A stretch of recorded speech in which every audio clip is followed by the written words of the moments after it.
Meus irmãos, nós vamos estudar Salmo dos degraus, encerrando o nosso estudo dos Salmos dos degraus. Salmo dos degraus, ou de cântico de romagem, romaria, peregrinação, ele começa no Salmo 120 e vai até o Salmo 134. O Salmo 132 nós já estudamos, então nós não vamos passar por ele. É um salmo que fala da arca da aliança do Senhor. Se der, então nós vamos estudar esses três salmos pequenininhos. Salmo 131, Salmo 133 e Salmo 134. Todos eles têm 3 versículos cada um. São bem pequenos. Então nós vamos começar com o Salmo 131, que fala de humildade e arrogância. Nós gostamos de pessoas humildes, não gostamos de pessoas arrogantes. Mas muitas vezes nós não conseguimos ser humildes. Nós gostamos de ver essa virtude nos outros, mas muitas vezes nós, que deveríamos ser humildes, não conseguimos, somos arrogantes. Esse é um salmo que vai na contramão de tudo que é normal na nossa sociedade. Normalmente as pessoas querem aparecer, normalmente as pessoas querem coisas grandes e às vezes coisas maiores do que elas próprias. Mas esse é um salmo que nos convida, usando a gíria, a baixar a bola. É um salmo que nos convida a aquietarmos mais e não pensarmos tão grande. Agora o mundo não diz isso, o mundo diz que você tem que pensar grande para você ter sucesso. Vamos ver o Salmo 131, humildade e arrogância. Então todo ser humano quer crescer, mas o salmista não quer crescer. E o salmista que está escrevendo é Davi. Davi foi um homem que ele soube tanto estar dentro de uma caverna úmida, em fuga, quanto soube estar também no palácio. E estando nessas duas posições, ele prefere as coisas mais humildes. Versículo 1, alguém pode ler? Senhor, ou melhor, cântico de romagem de Davi. Senhor, não é soberbo o meu coração, nem altivo o meu olhar. Não ando à procura de grandes coisas, nem de coisas maravilhosas demais para mim. Então, nosso dirigente falou sobre pecado, sobre ver os textos, inclusive vendo os textos como refletindo sobre as nossas vidas. Nós não somos sábios, nós não somos justos, nós não somos de linguajar puro, nós somos pecadores. É isso mesmo. E Davi, ele fala isso em outros salmos. Aqui ele está como que clamando ao Senhor e não se justificando diante de Deus, porque ele sabe que isso é inútil. Ele já fala isso no Salmo 32. Ele fala também que se o Senhor não olhasse para a nossa vida, nós estaríamos consumidos. Então ele é alguém que ele conhece Deus. E quando ele fala, não é soberbo o meu coração, é claro que em algum momento ele era soberbo. É quase que uma oração. Ele quer ser assim todo o tempo. De modo geral ele é assim. Ele não é soberbo, ele não olha com desprezo as pessoas, ele não procura as coisas grandes, nem coisas maravilhosas demais para ele. Ele não se atreve a entrar em assuntos que ele não vai dominar. Agora veja que tudo isso é limitado, porque um rei falar isso parece até demagogia, né? Imagina um rei falando, não ando à procura de coisas grandes ou de grandes coisas. Eu só diria o seguinte, você não precisa andar à procura, porque você já tem. Seria mais ou menos como um rico falar: eu gosto de coisas simples. Tudo bem, você pode falar isso, porque você tem tudo. O salmista, ao mesmo tempo que ele fala isso, nós entendemos que ele não está sendo hipócrita, é a palavra de Deus. Coisas grandes não quer dizer apenas bens maravilhosos e caros. Coisas grandes pode ser muito mais do que isso. Por exemplo, o autor William MacDonald, falando desse salmo, ele diz: quantos de nós estamos lutando com Deus, tentando entender o sofrimento? Tentar entender o sofrimento é uma coisa muito grande. É coisa grande demais para você. Vira e mexe, alguém me procura e procura vocês também, para dizer que, foi até falado hoje aqui, na direção do culto, por que Deus permite que pessoas boas sofram tanto? Ou até que morram. Por que Deus faz isso? É uma pergunta muito grande para você responder. Não tenta responder isso, porque é muito difícil, mas você pode dizer que, de acordo com o que a palavra de Deus diz, o pecado entrou no mundo. E todo tipo de miséria cai sobre as pessoas boas, as pessoas más, as pessoas que amam a Deus e as pessoas que não amam a Deus. Todos nós estamos sujeitos a isso.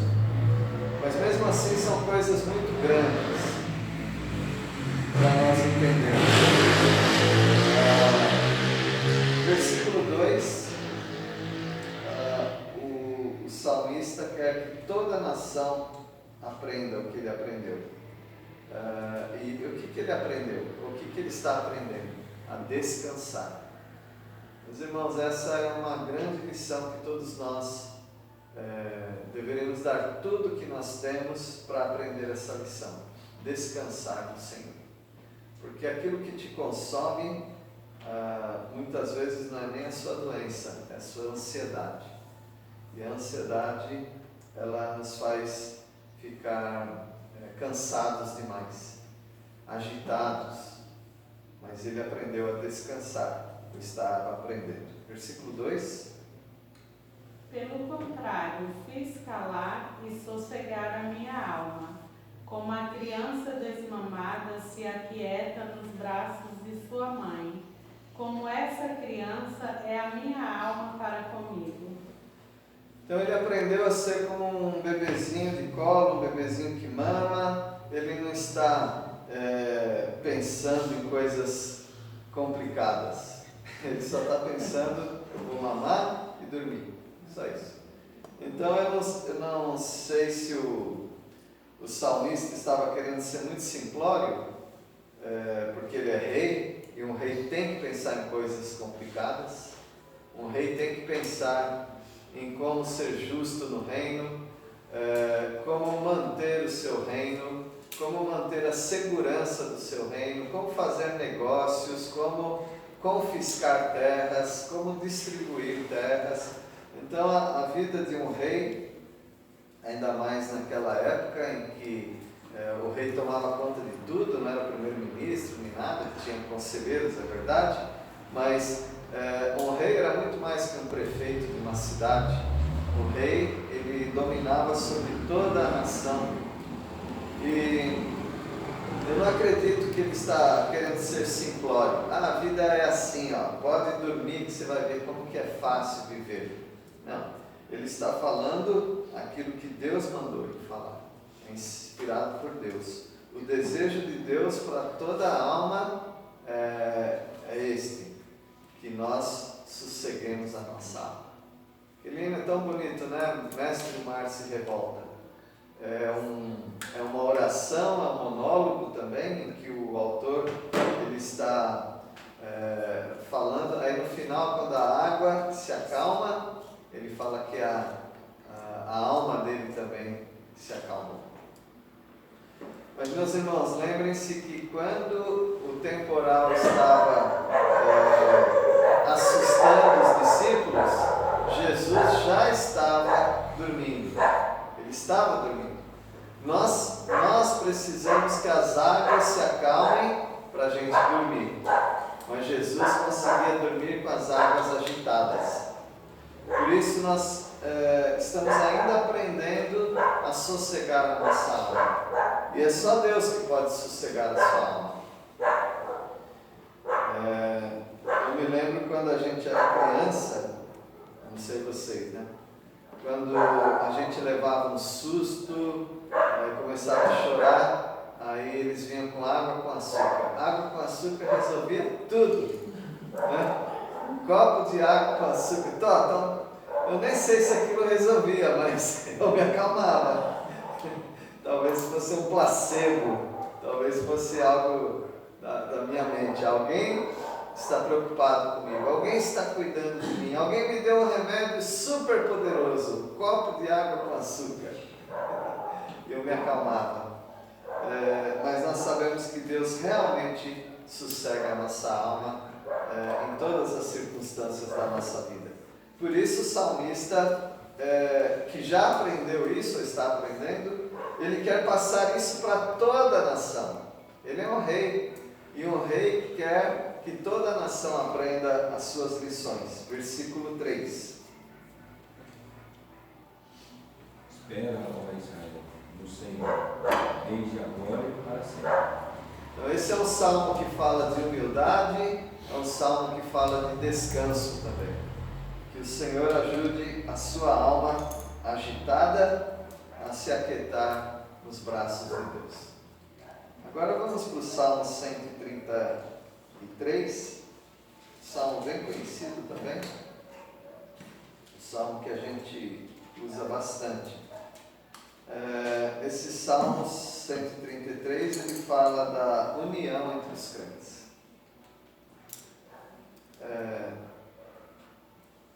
Eu não sei se está totalmente certo os termos, né?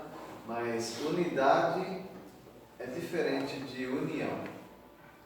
Então, a união é um ajuntamento, simplesmente um ajuntamento. A unidade é um ajuntamento com uma mente só. As pessoas podem estar aglomeradas. Se você for nos grandes centros urbanos, tem muita gente. Entra num ônibus coletivo, muita gente ali. Mas isso não quer dizer que elas têm unidade. Elas estão apenas juntas. A palavra de Deus diz em Efésios capítulo 4 que nós temos que manter a unidade. A Bíblia não diz que nós temos que criar unidade. Nenhum crente aqui cria unidade. Deus já criou a unidade para nós.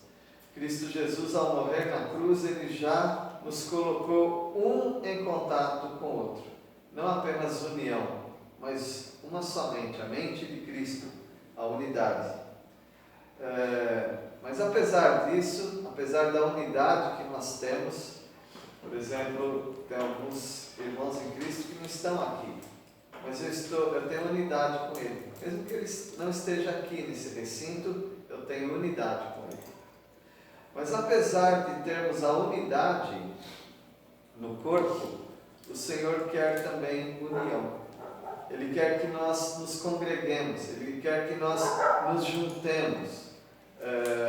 Um crente que não vem na igreja, ele não perde a unidade, mas ele perde a união. A unidade é de Cristo. Eu sou ligado com um crente lá do outro lado do mundo, sem conhecer aquela pessoa, sem conhecer o idioma daquela pessoa, eu sou unido com ela. Agora a união é esse ajuntamento, esse agrupamento. E nós precisamos valorizar esse agrupamento, porque Deus valoriza isso. Agora nós estamos passando a fase dos cachorros latindo, né? De vez em quando a gente tem umas fases aqui na vizinhança. Versículo 1 da união entre os crentes, nós vamos ver que a união tem 3 virtudes aqui. Primeiro, ela é agradável, versículo 1. Cântico de romagem de Davi. Oh, como é bom e agradável viver unidos os irmãos. Então, é agradável. Eu gosto de estar na igreja. Eu gosto de estar em outras igrejas também. Só que eu não consigo estar em todas as igrejas. Eu tenho que priorizar a minha igreja, onde eu estou. E a gente precisa encontrar um ajuntamento, um grupo onde nós podemos nos juntar, e aí a gente vai criando vínculos com as pessoas. E é tão bom criar vínculos. Eu não quero criticar ninguém, tá? É só uma observação familiar da minha família. Nem minha família, eu e minha esposa. Minha família, eu e meus pais. Meus pais sempre foram rato de igreja. Aqueles que chegavam antes, saíam depois, cuidavam da igreja em muitos e muitos aspectos, estavam sempre na igreja. E a gente, às vezes eles comentavam de famílias que a gente nem conseguia conversar, eles, né? Eu era criança, mas porque as famílias saíam muito rápido. Terminava a escola dominical, ninguém via aquelas pessoas, elas saíam.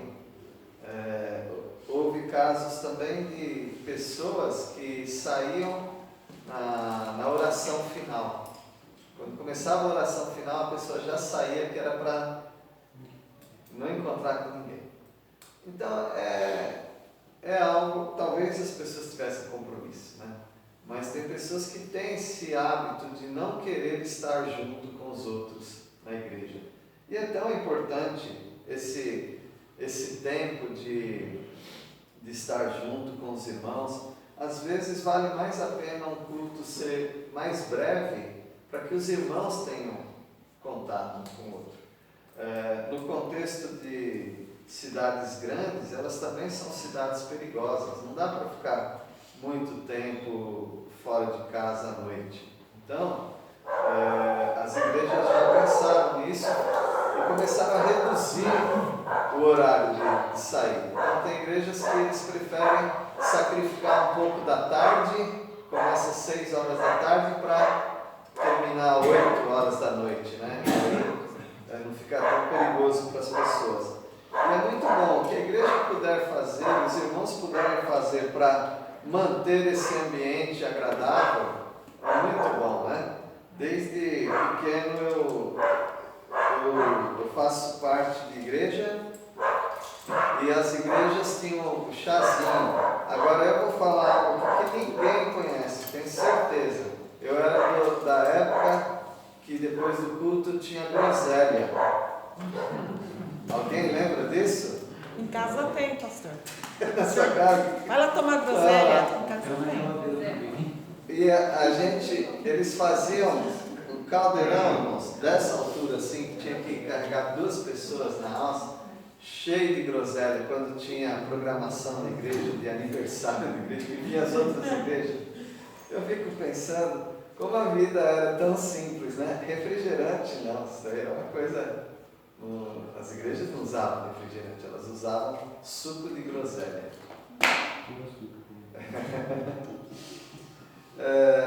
Mas era um incentivo para os irmãos estarem, depois do culto, juntos. O chazinho, o chafé, o suco de groselha. Então, graças a Deus, porque a nossa igreja tem isso também. A nossa igreja gosta de se reunir. Por quê? A união entre os crentes é agradável. Como é bom e agradável. Se alguém não sente isso, é porque ele é um estranho fora do ninho. Ele não se sente aninhado na igreja. Isso é mal. Ele precisa encontrar motivação para estar na igreja. Ou então ele precisa se tratar como crente, né? E que não está certo não gostar de estar no meio do povo de Deus. No versículo 2, a união é refrescante. Versículo 2. É como óleo precioso sobre a cabeça, o qual desce para a barba de Arão, e desce para a gola de suas vestes. Interessante como tem coisas que são culturais, né? e também são de pessoa para pessoa.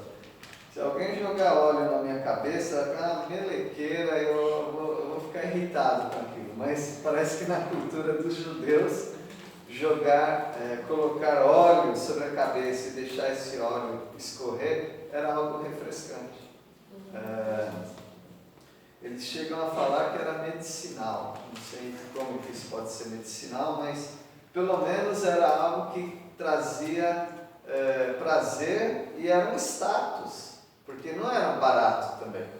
Então as pessoas com mais posses, elas colocavam óleo de fragrância, né? Óleo de fragrância sobre a cabeça da pessoa. E aqui ele fala que é muito gostoso isso para eles. Como óleo precioso sobre a cabeça, aí desce para a barba, olha a melequeira, da barba de Arão desce para a gola das vestes. Eles achavam isso o máximo. Isso servia para visitantes que eram muito bem-vindos e especiais. Isso servia para quando uma pessoa se tornasse rei na nação. Eles pegavam um chifre furado na ponta, né? Então eles colocavam como um copo, né? O óleo, e aquilo descia por aquele chifre, porque o chifre é símbolo de poder e o óleo era uma unção, símbolo de autoridade. E depois veio significar para nós também o símbolo do Espírito Santo. Então aquela pessoa é ungida, ela recebe a autoridade do Espírito Santo, a autoridade de Deus. Então veja que Arão era sacerdote. O sacerdote, quando ele assumia a função de sacerdote com 25 anos, eles entravam com 25 anos, eles aprendiam antes, mas com 25 anos ele assumia o posto de sacerdote. Então ele tinha esse ritual. Então é algo refrescante, como nós vamos ver também no versículo 3, e é algo abençoador a união. Versículo 3. É revigorante como o orvalho do Monte Hermon, que desce sobre os montes de Sião. Ali o Senhor pronuncia sua bênção e dá vida para sempre. Então a união entre os irmãos é refrescante. É como esse orvalho que vem descendo ali no monte, e ali o Senhor ordena a bênção. Então, meus irmãos, na casa de vocês, longe do convívio dos irmãos, vocês não vão conseguir sentir agradabilidade. É muito difícil essa palavra, né? Vocês não vão sentir como é agradável estar com os irmãos, como é refrescante estar com os irmãos e como é abençoador estar com os irmãos. Pelo que eu tenho visto aqui, vocês especificamente, eu sinto que vocês gostam disso, vocês têm esse pensamento, né? Porque eu sempre vejo o rosto de vocês aqui. Mas eu sei que tem irmãos que são muito queridos para mim e para todos nós, que eles não participam.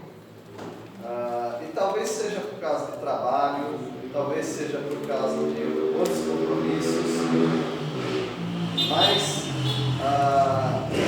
e talvez por causa dessas necessidades de trabalho, de compromisso, até quando eles têm a oportunidade de vir, eles não vêm, porque eles não estão acostumados. Porque esse convívio aqui, você precisa estar um pouquinho acostumado. Você precisa começar a manter uma rotina para fazer isso que vocês estão fazendo, de vir. Eu digo para os irmãos, eu acho que não é muito fácil sempre a gente vir. Quando a gente tem a opção de não vir, de não estar presente em algum compromisso para fazer outra coisa, é uma grande tentação a gente não vir, porque tem coisas para a gente fazer lá em casa, tem várias coisinhas que a gente deixou por fazer, alguns irmãos aqui até no trabalho trabalho, porque alguns até chegam a trabalhar em casa, né? Tem coisas para fazer no trabalho, tem algumas tarefas. Então eu valorizo muito o que os irmãos fazem vindo à igreja, porque é agradável, é refrescante e é abençoador estar uns com os outros em união. E eu acho que tem que fazer um esforço, porque até coisas boas a gente tem que fazer um esforço. Agora nós vamos encerrar com o Salmo 134, que também é pequenininho, é um salmo de louvor. Que horas que a gente pode louvar a Deus? Toda hora. Toda hora. Versículo 1, alguém pode ler? É o 134. Bendizei ao Senhor, vós todos, servos do Senhor, que assistis na casa do Senhor nas horas da noite. Os sacerdotes eram divididos em 24 turnos e eles trabalhavam 24 horas por dia. Então o templo nunca fechava. A luz no templo tinha que estar sempre acesa e eles sempre tinham atividades de cantar, de louvar ao Senhor. Então, bendizei ao Senhor todos os servos, até aqueles que assistem ou que estão presentes na casa do Senhor nas horas da noite. Enquanto está todo mundo dormindo, eles estão cumprindo as ordenanças do Senhor dentro do templo. Tem uma mulher que vocês conhecem, né, que ela louvava o Senhor à noite também. Lucas 2,37. Alguém pode ler? Lucas 2,37.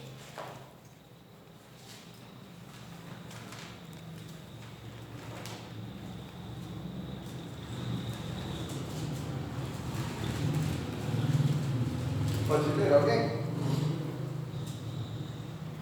De que era viúva, falando de Ana, né? Isso, Ana. Que era viúva de 84 anos. Esta não deixava o templo, mas adorava noite e dia em jejuns e orações. Noite e dia. Então, louvor a Deus toda hora. Todo momento é momento de louvar a Deus. Quando você louva a Deus, você pode levantar as mãos também. Pode levantar as mãos, mas somente para Deus. Eu sempre conto a experiência de que eu estava numa igreja e o dirigente falou para levantar as mãos. Eu não queria levantar as mãos. Aí alguém do lado pegou minha mão e levantou. Mas eu não levantei para Deus. Eu nem levantei a mão, ele puxou minha mão para cima. Então, se você quer levantar as mãos em louvor a Deus, ninguém tem que ficar comentando contra você. Você pode levantar. Uma vez alguém falou, por que a nossa igreja não levanta as mãos? Eu falei, porque você não levanta. Porque se você levantar, então você pode dizer, a nossa igreja levanta as mãos. Se você quiser levantar, pode. Mas ninguém levanta. Mas você vai levantar as mãos por causa para Deus, não para as pessoas. Então nós não criticamos isso, mas é com cada um. Bom, se quiser levantar as mãos, pode levantar as mãos. No versículo 2. Levantem suas mãos para o santuário e louvem o Senhor. É para louvar o Senhor. Se você faz isso para o Senhor, tudo que nós fizermos deve ser para o louvor de Deus. No Novo Testamento tem também sobre levantar as mãos. Os varões orem a Deus em todo o tempo, levantando as mãos santas. Isso é um costume judaico. Eles oravam, eles levantavam as mãos com as palmas das mãos para cima, num ato de eu estou recebendo as bênçãos do Senhor. E hoje tem lugares que tem que levantar as mãos para receber a bênção, né? Mas é você e Deus. Ninguém tem que interferir nessa adoração. Versículo 3. Pode ler? De Sião te abençoe o Senhor, Criador do céu e da terra. No Antigo Testamento tinha um local ideal ou correto para adoração, que era voltado para Jerusalém, para Sião.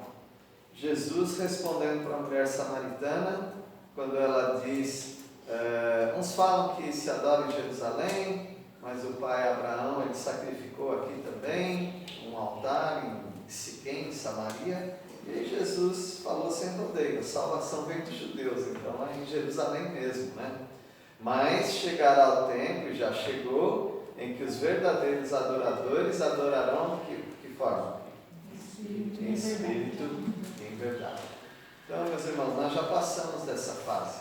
Mesmo que eu não levantar as mãos, eu posso louvar a Deus.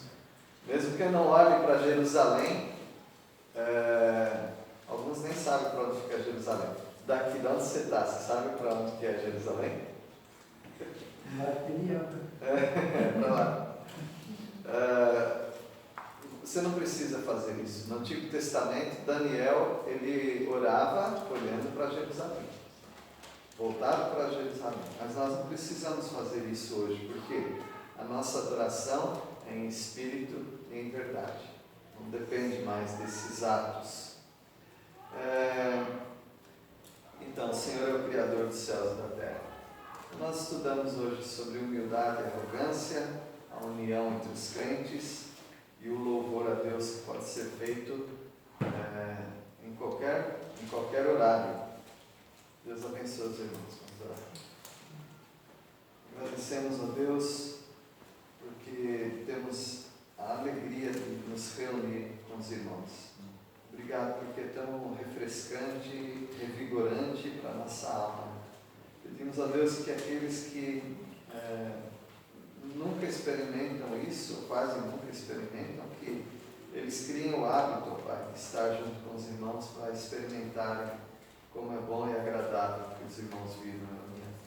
Agradecemos a Deus pelo teu povo, e não só dessa igreja, mas espalhados pela terra.